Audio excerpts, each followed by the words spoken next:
Shelley, what can I do to help my German Shepherd, Tiara, get over her very high anxiety about having her paws touched? She's 12 years old now. I've had her since she was 4 weeks old, and this problem with her. Okay, that's a tough one. So what happens with paw anxiety, paw handling anxiety? I'm going to pull a little whippet paw out here. So you can see a whippet paw. So you can see Pearl's totally fine with having her paws handled. She hasn't even opened her eyes up. She's asleep here because it's very early in the morning. So one thing you can do is a long and gentle process of desensitization, which is, you'll hold and touch and massage the leg just down to the spot, far enough down the leg where the dog can cope with it. And you'll do this every day. Then you might move just a half a centimetre further down. If the dog gets anxious, you move half a centimetre back until they relax. And you might move half a centimetre down.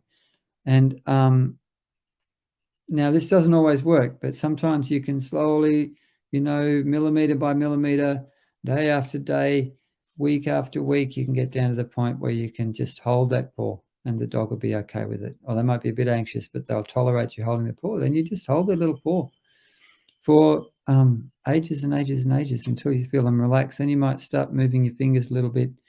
Now,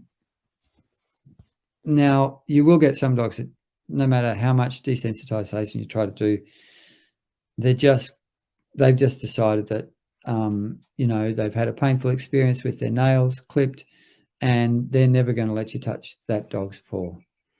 That's just not on. So with those ones, you're going to have to consider doing some kind of medication to help them. Now, that might be flower essences, it might be homeopathy, it might be the herbal medicines like ashwagandha and CBD, L-theanine, the xylokine, the more natural things. And if those don't work and the nails really, really need to be clipped, then you might have to go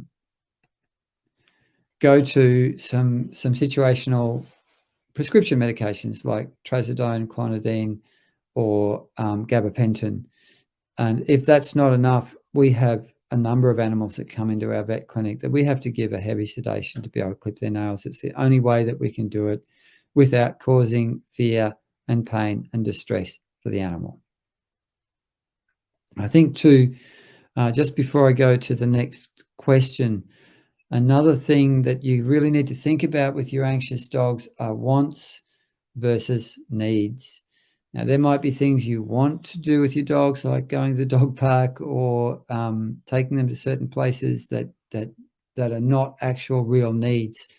And you only do the things you need to when you really, really need to. And when you do really need to do things with anxious dogs, then you can also be very careful that you support the animal with natural, alternative, complementary medicines and treatments, and if need be, with prescription medications, purely to reduce suffering for the anxious animal. Okay, what's our next question?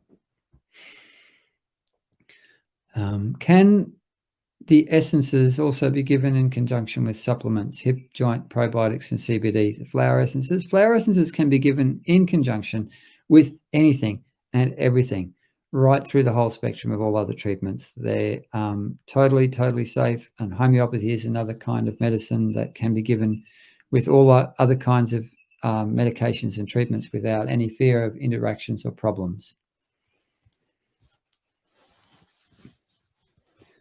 Dogs usually bite people when they feel threatened in some way. It's a natural instinct that even domesticated dogs have. Dr. Edward explains why dogs bite us and what to do this kind of situation in this video.